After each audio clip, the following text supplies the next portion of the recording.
جوں جوں اقتدار پر ضیاء الحق کی گرفت مضبوط ہوتی گئی، انہوں نے آئے دن سخت سے سخت احکامات ماشاءاللہ کے تحت جاری کرنے شروع کر دیے۔ ضیاء الحق نے فوری الیکشن کے وعدے پر جمہوری حکومت کا تختہ پلٹا تھا اور پھر اسلام کے نام پر سیاسی قوتوں کو کچلنے کا بھیانک طریقہ اپنایا، یہاں تک کہ انہوں نے ذوالفقار علی بھٹو کو، جنہوں نے ہی ان کو سپہ سالار بنایا تھا، بآسانی عدالت کے ذریعے پھانسی پر لٹکا دیا، اور وہ اطمینان سے اپنے الیکشن کے وعدے کو بھلا کر ملک میں حکمرانی کرتے رہے، اور وہ بھی منمانے طریقے سے۔ عام طور پر لوگ اس طرز عمل سے متنفر تھے، اور یہ احساس وکلا میں زیادہ تھا کہ انہوں نے جمہوریت کا گلا گھونٹ دیا تھا اور آئین پاکستان کو پسے پش ڈال کر ماشاءاللہ آرڈر کے تحت انتہائی ڈھٹائی سے اپنی حکومت قائم کر لی تھی۔ میں 1979 میں 1979 میں کراچی بار کا صدر منتخب ہوا تھا اور 1980 فروری میں کراچی بار کے صدارت کے فرائض انجام دے رہا تھا۔ بھٹو کی پھانسی کا صدمہ ہم سب کو تھا، سب کو افسوس تھا۔ اسی اثنا میں ایک ماشاءاللہ آرڈر جاری ہوا جس میں یہ حکم تھا کہ بار ایسوسی ایشن سیاسی لیڈران کو خطاب کرنے کے لیے نہیں بلائیں گی ورنہ سزا ہوگی۔ ایسے تاناشاہی احکام کو بھلا وکلا کہاں مانتے۔ ہم نے طے کیا کہ ہم بیگم نصرت بھٹو کو کراچی بار سے خطاب کے لیے بلائیں گے۔ چنانچہ میں نے بیگم صاحبہ کو خط لکھا اور ان کو بار میں خطاب کی دعوت دی اور ان سے ملاقات کا وقت مانگا، جو انہوں نے بصدر مہربانی دے دیا۔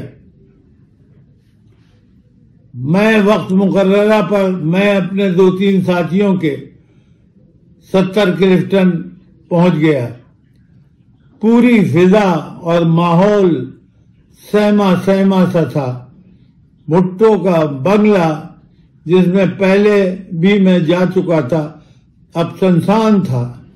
ہمیں جلدی بیگم صاحبہ کے کمرے میں پہنچا دیا گیا۔ وہ بستر پر دراز تھیں، چاروں طرف تار کھینچے ہوئے تھے۔ ایسا معلوم ہوتا تھا جیسے ہر چیز اور گفتگو ریکارڈ کی جا رہی ہے۔ میں بے نظیر موجود نہیں تھیں، وہ دوسرے کمرے میں تھیں جہاں میری اطلاع کے مطابق وہ میر ہزار خان بجرانی سے میں گفتگو تھی۔ بیگم نصرت بھٹو نے میرا شکریہ ادا کیا کہ میں نے ان کو دعوت دی اور کہا کہ عدالت کی وجہ سے وہ تو کراچی بار نہیں آ سکیں گی، لیکن وہ بے نظیر سے کہہ دیں گی اور وہ کراچی بار پہنچ جائیں۔ ہمیں منظور تھا اور اس طرح وقت اور تاریخ کا تعین کر دیا گیا۔ یاد رکھیے کہ یہ وقت تھا جبکہ ماشاءاللہ کی سختی کی وجہ سے کسی اخبار میں کوئی خبر نہیں چھپنے دی جاتی تھی۔ ادھر کراچی بار میں چند وکلا پر مشتمل ایک گروہ تھا جو کہ نہیں چاہتا تھا کہ بھٹو خاندان کا کوئی فرد یا پیپلز پارٹی سے متعلق کوئی بھی شخص کراچی بار میں خطاب کرے۔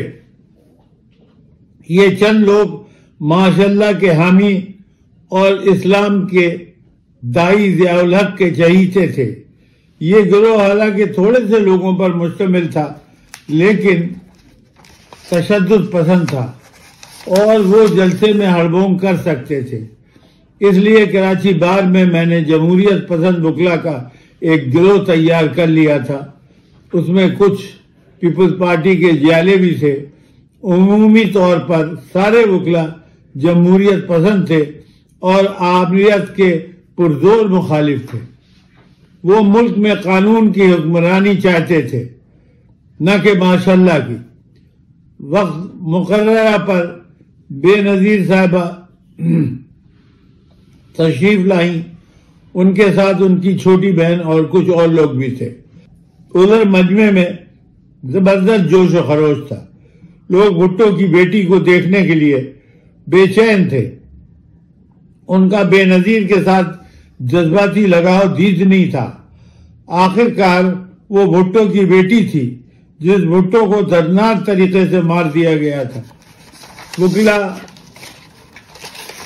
کی طرف سے ان پر پھول کی پتیاں نچھاور کی جا رہی تھیں۔ میں نے ان کا استقبال کیا اور ان کو ڈائس تک لایا۔ میں نے اپنے استقبالیہ خطاب میں بڑے جذباتی کلمات کہے۔ باوجود ہیجانی کیفیت کے مجمع خاموش تھا اور پرسکون انداز میں سب سن رہے تھے۔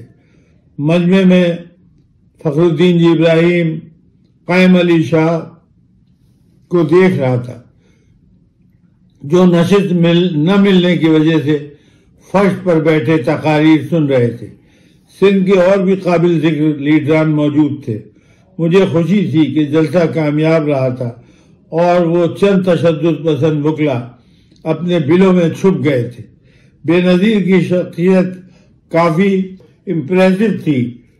وہ کالج کی نکلی ہوئی ایک لڑکی معلوم ہو رہی تھی۔ اس وقت تک ان کی شادی نہیں ہوئی تھی۔ میرے خطاب کے بعد بے نظیر صاحبہ مائک پر تشریف لائیں، لیکن ہم سب کو تعجب ہوا کہ انہوں نے حکومت وقت کو سخت سست نہیں سنایا، بلکہ انٹرنیشنل ریلیشنز پر ایک طویل تقریر کی۔ ان کی تقریر کے بعد میں ان کو بار آفس میں لایا اور چائے پلائی۔ وہ بہت خوش تھیں۔ لوگ ان پر واری اور صدقے ہو رہے تھے۔ آخر میں وہ رخصت ہوئی اور میں نیچے تک ان کو چھوڑ کر آیا۔